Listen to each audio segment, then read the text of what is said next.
It was supposed to be an ordinary flight from London to New York. The sky was calm, painted in endless shades of blue, and the silver aircraft glided smoothly above the Atlantic. Inside, passengers relaxed into their seats, the quiet hum of the engines creating a soothing rhythm that could almost put anyone to sleep. In seat 16A, near the left window, sat a girl who didn't quite seem like the rest. She was young, maybe 20, with deep eyes that carried 1,000 unspoken stories. She wasn't scrolling through her phone or chatting with the person beside her. She just sat there quietly, staring out the window, as if watching something only she could see. The flight attendants had noticed her when she boarded. There was something striking about the Air Force jacket she wore, old, faded, and clearly not something you bought for style. The patches were worn out, and the fabric looked like it had weathered more than one storm. Around her neck hung a small dog tag, gleaming faintly under the cabin light. It wasn't decorative, it looked real, military issue. And engraved on it was a single word, Eagle. The flight attendants didn't ask questions. They smiled politely, offered her coffee, and moved along. But they couldn't help glancing back once or twice. Something about her didn't fit the picture of an ordinary traveler. The captain made his routine announcements. Weather was clear, tailwinds favorable, landing expected right on schedule. Everything seemed perfectly normal, until halfway through the flight. The intercom buzzed quietly in the cockpit as a coded message came through from air traffic control. The first officer read it twice before looking up. "Sir," he said, "we've got a special notice. Military exercise in our sector. 2 F-35s will be crossing close to our airspace. We're to maintain altitude and heading." The captain nodded. "Copy that, standard protocol." He adjusted the controls slightly and leaned back. He'd seen this before, fighter jets conducting training near commercial lanes, staying at safe distances. Nothing unusual, but fate, it seemed, had something else planned that day. In the cabin, the passengers soon began to notice the faint, distant roar of engines outside the windows. The kind of sound that made people sit up and look. A murmur spread through the plane as someone pointed, "Look out there." Outside the left wing, 2 sleek F-35 fighter jets were flying parallel, cutting through the sky like shadows of power and precision. Cameras came out instantly. Passengers pressed their faces to the glass, trying to capture the moment. Everyone seemed thrilled, everyone except the girl in seat 16A. Her reaction was different. The moment she saw those jets, her body went still. Her breathing slowed, then quickened. Her hands, which had been resting on her lap, began to tremble. The flight attendant walking by noticed it immediately. "Miss, are you all right?" she asked softly. The girl didn't answer right away. Her eyes were fixed on the fighter jets, following every movement. Then, in a voice barely above a whisper, she said, "They're F-35s." The attendant smiled gently. "Yes, they are. Looks like a military escort or something." But the girl shook her head. Her eyes glistened with a strange mix of pride and sorrow. "They're not just any jets," she murmured. "That's the same unit my father flew with." The attendant paused, surprised. "Your father?" The girl nodded slowly, still staring out the window. "He was an Air Force pilot. His call sign was Eagle." She touched the dog tag at her neck with trembling fingers. "He never came back from his last mission." The attendant didn't know what to say. She just stood there for a moment, caught between sympathy and awe. Outside, one of the F-35s dipped slightly lower, flying almost parallel with the passenger windows. The pilot's helmet visor gleamed in the sunlight. It was impossible to see his face, but there was something in the way he tilted his jet, as if he was looking for something, or someone. The girl leaned closer to the window. For a second, her reflection overlapped perfectly with the jet outside, 2 worlds separated by glass and fate. She whispered under her breath, "Dad used to tell me, if I ever see a fighter in the sky, I should salute it. Because somewhere up there, someone's still watching over us." Her words broke something inside her. She blinked back tears, forcing a shaky smile. The flight attendant quietly moved to call the captain. She didn't want to cause alarm, but she felt this moment meant something beyond ordinary coincidence. In the cockpit, the captain listened carefully. Then, out of curiosity, he glanced at the radar. The 2 F-35s were indeed flying in tight formation, maintaining perfect distance. One of them had drifted closer, far closer than usual. It wasn't threatening, but it was intentional. "Strange," the first officer muttered. "He's matching our speed exactly." The captain frowned slightly, his instincts tingling. He decided to make a standard radio contact on the military frequency. Fighter flight in our vicinity, this is commercial flight 227 from London to New York, maintaining level at 36,000 feet. Identify and confirm safe distance. For a few seconds, silence. Then a calm, steady voice crackled through the radio. Copy, 227. This is Falcon Leader. We have visual contact, maintaining safe distance. But the voice added something unexpected. Do you have a passenger named, Seat 16A? The captain froze. Repeat your last transmission. Seat 16A, the pilot repeated. Please confirm. The captain exchanged a look with his co-pilot. That's highly irregular, he whispered. The radio stayed quiet after that. The fighter jets held formation, one slightly closer to the left side, near seat 16A. In the cabin, passengers were still filming, laughing, talking. But for the girl, everything else had faded. The roar of the engines outside echoed like memories from another life.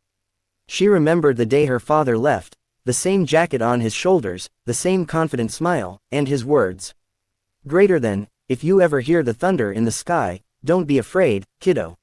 The cabin lights dimmed slightly as the plane cruised smoothly over the Atlantic. She pressed her forehead against the cold window. Most passengers had gone back to their books and movies, for a fleeting second, the girl in seat 16A F-35 rolled its wings in a slow, graceful motion. Her gaze was still fixed on the empty sky outside. It wasn't a trick, where the two fighter jets had vanished moments earlier. The world seemed to stop. It was as if time itself had steadied again. Then began to climb, every whisper, away into every vibration of the engines felt distant. The second followed, almost leaving behind nothing but the memory of the trail against in her mind like fire. Sharp, the passengers clapped, unforgettable, thinking they had just she ran her fingers over the old dog tag resting against her heart. They couldn't know. Only the metal she understood, but the touch of it filled the dog tag in her hand all at once. The metal glinted softly. It was all she had left of her father through the window. His name, her lips trembled as she whispered, legacy. I saw you, Eagle, Dad. The flight attendant approached again, somewhere high above the Atlantic. Miss, it felt as if the sky itself had bowed in silence, slowly coming back from her thoughts. Thank you, she whispered. Her voice trembled slightly, but she tried to hide it with a faint smile. The attendant handed her the glass, still studying her face. You seem familiar with the Air Force, she said softly. The girl nodded. I grew up around it. My father was a pilot. He trained other flyers before he went missing during an operation. They never found him. No wreckage, no body, nothing. Just the word, classified. The attendant's heart tightened. I'm so sorry, she murmured. The girl gave a small, distant smile. He always said he wanted to fly so high that even heaven would have to salute him. For a few moments, silence filled the space between them. Then, a sudden announcement crackled through the cabin. Ladies and gentlemen, this is your captain speaking. We've just been notified of a minor air traffic adjustment ahead. Everything is completely normal, but we might have visual contact with another aircraft in a few minutes. Please remain seated. The passengers barely reacted. A few looked out their windows curiously. But for the girl in seat 16A, her heart skipped a beat. She knew the tone in the captain's voice. Controlled, steady, but slightly different, like he was holding back something. She turned toward the window again, the faintest shimmer appearing far off in the clouds. Within seconds, the sound came first, deep, powerful, and unmistakable. The fighter jets were back. Only this time, there was just one. It approached slowly, flying parallel to the passenger plane, its sleek body glinting in the fading afternoon sun. The clouds rolled around it like waves of light. The girl's breath caught as the jet drew level with her window. She could see the pilot clearly now, helmet on, visor reflecting the sunlight, steady and unshaken. He tilted his head slightly, looking straight toward her window. Every heartbeat echoed in her ears. She pressed her palm to the glass. And then the pilot did something no one expected. He raised his hand, in the tight, formal motion of a salute. The cabin gasped. Passengers began murmuring, grabbing their phones to record. But to her, none of that mattered. Her eyes widened, her lips parted, trembling. Because that salute, it wasn't random. It was exact, the same way her father used to salute before every mission. Tears welled up in her eyes. The F-35 held its position, the pilot's salute steady, unwavering. Then slowly, almost reverently, he lowered his hand and reached toward the panel inside his cockpit. A small light blinked near his canopy, a communication signal. At that moment, the cockpit radio in the commercial plane came alive again. The captain, puzzled, switched channels. A calm male voice came through, steady and low. Commercial Flight 227, this is Falcon Leader. Please inform the passenger in seat 16A, your message has been received. The captain frowned. Falcon leader, repeat last. But the voice continued, softer this time. Tell her, Eagle Squadron never forgets. The girl couldn't hear the exact transmission, but the captain turned, looked through the cockpit door at the attendant, and nodded subtly. The attendant hurried down the aisle, kneeling beside seat 16A. Miss, she said gently, the captain wanted me to tell you something. A message just came through from the pilot outside. He said, Eagle Squadron never forgets. The glass of water slipped from the girl's hand, spilling across her tray. But she didn't notice. Her lips trembled, her breath caught, and the tears she had been holding back finally spilled over. She pressed her hand to her chest. Eagle Squadron, she whispered. She looked back out the window, and the F-35 pilot still hovered beside the plane, steady as a guardian angel in the sky. He rolled his jet slightly, the sunlight flashing across its wings. She raised her own hand shakily, returning the salute. Passengers around her were silent now. Some recorded the moment, others simply watched, moved by something they didn't fully understand. And for those few minutes, thousands of feet above the ocean, it felt like two worlds had crossed, one of memories, one of the present, connected by the thin line of sky and honor. The F-35 finally began to climb higher. The girl watched through tears as the jet rose toward the clouds, wings shimmering against the gold of the setting sun. Before disappearing, the pilot performed one final motion, a perfect barrel roll, smooth and precise, like a dance in the sky. The captain's voice came through the intercom once more, quieter this time. Ladies and gentlemen, please look to your left if you can. What you are witnessing is an unscheduled, but very respectful, moment in the sky. Even the crew fell silent. No one spoke. No one wanted to break the fragile beauty of it. The girl leaned her forehead against the window again, whispering softly, whoever you are, thank you. In the cockpit of the F-35, the pilot exhaled slowly, glancing at a photo taped inside his canopy, a photo of two men in flight suits, smiling with their arms around each other. One of them was her father. He whispered into his mic, so quietly the radio barely caught it. Eagle, she's safe. She's flying today. He looked toward the passenger plane one last time, then accelerated forward, disappearing into the horizon. The girl in seat 16A sat back, still trembling, her heart heavy and full at the same time. For years, she had wondered if anyone remembered. If her father's name, his call sign, his sacrifice had faded away into the long list of forgotten heroes. But now she knew. Somewhere up there, his brothers in the sky still flew. Still remembered. Still saluted. As the plane continued its steady path toward New York, the last rays of sunset stretched across the clouds, painting them in orange and gold. The engines hummed softly, and in the reflection of the glass, the city lights of New York began to shimmer on the horizon as the plane descended through layers of fading twilight. She held the dog tag close. The captain's voice came softly over the intercom. You're still flying, calm and steady, announcing their final approach. And though no one else could hear it, passengers straightened their seats, somewhere high above, stretched, the fading sound of a jet echoed like an answer. But for the girl in seat 16A, the world outside the window felt like another universe entirely. She had just witnessed something she would never be able to explain in words. Her heartbeat still echoed with the rhythm of roaring jet engines. Her mind replayed the salute, the message, the pilot's voice that carried her father's memory across the sky. As the aircraft lowered through the last stretch of clouds, she touched the small metal dog tag once again, whispering the word engraved on it.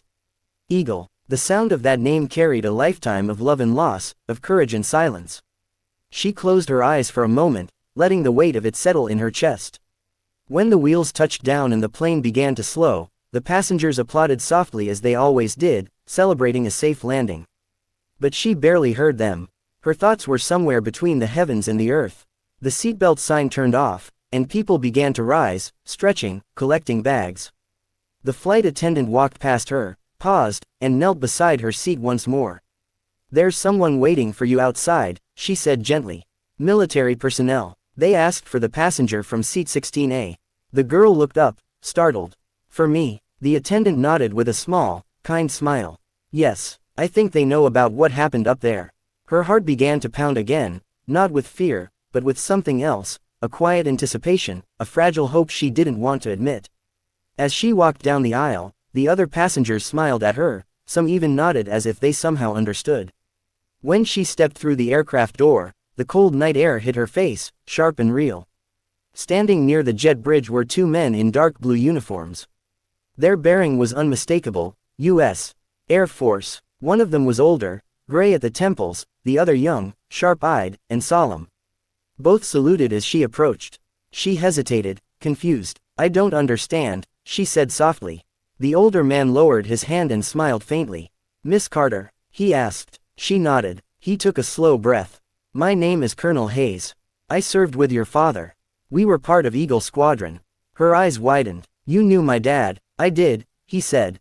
His voice carried both strength and sadness. "He was one of the finest pilots I ever flew with. And I believe you saw one of his men up there today." Her breath caught. "You mean, the F-35 pilot?" The colonel nodded. "Yes. Callsign Falcon. He flew with your father years ago. When your father didn't return from that mission, Falcon was the last man in formation. They shared a bond that no time could erase. He recognized your father's dog tag from the window today. That's why he saluted." Tears filled her eyes again. He recognized it. From that far away. Colonel Hayes smiled gently. "A pilot never forgets the symbols of his brothers. We spend years memorizing every detail of the people we trust our lives with. When Falcon saw that tag around your neck, he knew immediately who you were." She covered her mouth with her trembling hand. The air around her seemed to disappear for a moment. She could still hear the roar of the jet in her ears, the way it tilted its wings in respect, the way the light hit its steel body. The colonel continued quietly. "Falcon radioed us the moment he landed at the base. He told us he found Eagle's daughter, still flying, just like her father always wanted. He asked us to be here when you arrived."